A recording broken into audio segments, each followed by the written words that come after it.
ভারত পাকিস্তানে ৩টা লোকেশনে ৯টা টার্গেটে মিসাইল আক্রমণ করেছে।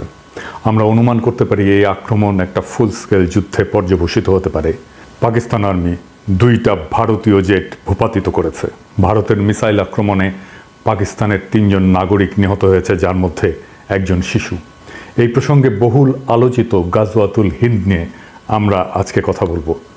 তাহলে কি ভারত এবং পাকিস্তানের যুদ্ধ থেকেই কি গাজওয়াতুল হিন্দের সূত্রপাত নাকি অন্য কিছু? আজকের ভিডিওতে সম্পূর্ণ বিস্তারিত জানবো এবং ভারত এবং পাকিস্তানের মধ্যে বর্তমান কি চলছে এবং আগামীতে কি হতে পারে যে বিষয়টা নিয়ে বিস্তারিত শুনবো পিনাকি ভট্টাচার্যের মুখ থেকে। যাই হোক দর্শক, আজকের ভিডিওটি গুরুত্বপূর্ণ এবং বাংলাদেশের প্রত্যেকটা মানুষের জানা জরুরি এবং অবশ্যই ভিডিওটি শেয়ার করে অন্যদেরকে জানার সুযোগ করে দিবেন। তো চলুন সম্পূর্ণ ভিডিওটি আগে দেখি, তারপর বাকি কথা বলবো ইনশাআল্লাহ। বহুল আলোচিত গাজওয়াতুল হিন্দ নিয়ে আমরা আজকে কথা বলবো। এইটা এমন একটা ধারণা নিয়ে যেটা একদিকে জিহাদের স্লোগান, আবার অন্যদিকে রাষ্ট্রীয় ভয়ের পুঁজি। গাজওয়াতুল হিন্দ শব্দটা শুনলেই কানে বেজে ওঠে ধর্মীয় যুদ্ধ, আগ্রাসন এবং এক গভীর ধর্মীয় আবেগের প্রতিধ্বনি। কিন্তু আসলে এটা কি? কোথা থেকে এলো এই কথা? আর কেন একবিংশ শতাব্দীতে এসে আবার মাথাচাড়া দিয়ে উঠেছে সেই পুরনো মিথ? আর কেনই বা বলছি এই গাজওয়াতুল হিন্দ সম্ভবত শুরু হয়েছে আর ভারত পরাজয়ের পথে অগ্রসর হচ্ছে?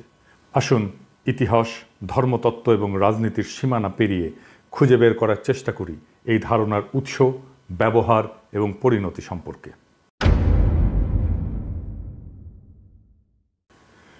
গাজওয়াত শব্দটা ইসলামী পরিভাষায় ব্যবহৃত হয় ওই সমস্ত যুদ্ধে যেখানে নবী রাসূল স্বয়ং অংশগ্রহণ করেছিলেন। আর হিন্দ মানে ভারত, এই দুটো শব্দ মিলে দাঁড়ায় হিন্দের যুদ্ধ।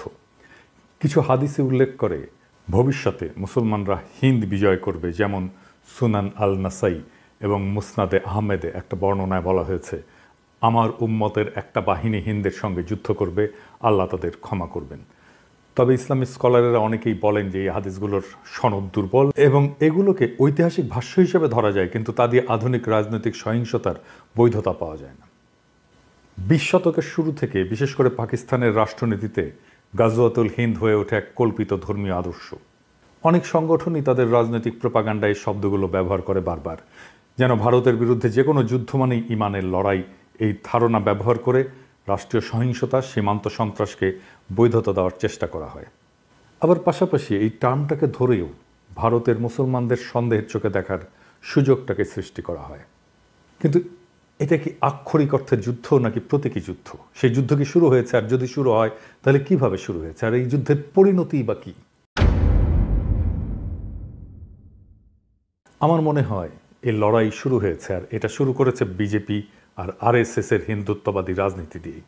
এই যুদ্ধটা বাস্তবে অস্ত্রের নয়, বরং পরিচয় নির্মাণের যুদ্ধ, যা ভারতীয় উপমহাদেশকে ঠেলে দিয়েছে একত্ববাদের প্রবণতা এবং আত্মবিরোধী সংকটের দিকে। কিভাবে? ইসলামকে মোকাবেলা করতে গিয়ে হিন্দুত্ববাদ হিন্দু ধর্মের আত্মবিনাশ ডেকে আনছে, এমন একটা আত্মঘাতী প্রকল্পে তারা লিপ্ত হয়েছে যা আদতে শেষ বিচারে হিন্দু ধর্মকেই ধ্বংস করে দেবে। হিন্দুত্ববাদ যতটা না ইসলাম বিরোধী, তার চেয়েও বেশি হিন্দু ধর্ম বিরোধী। কারণ ইসলামকে পরাস্ত করতে গিয়ে সে নিজেরই ধর্মকে এমন এক কাঠামোর ভেতরে বন্দী করতে চায় যা ইসলামিক তৌহিদ বা মনোথেইজমের ছায়া। ইসলাম এবং হিন্দু ধর্মের মূল তফাৎ হচ্ছে বহুত্ববাদ বনাম একত্ববাদ।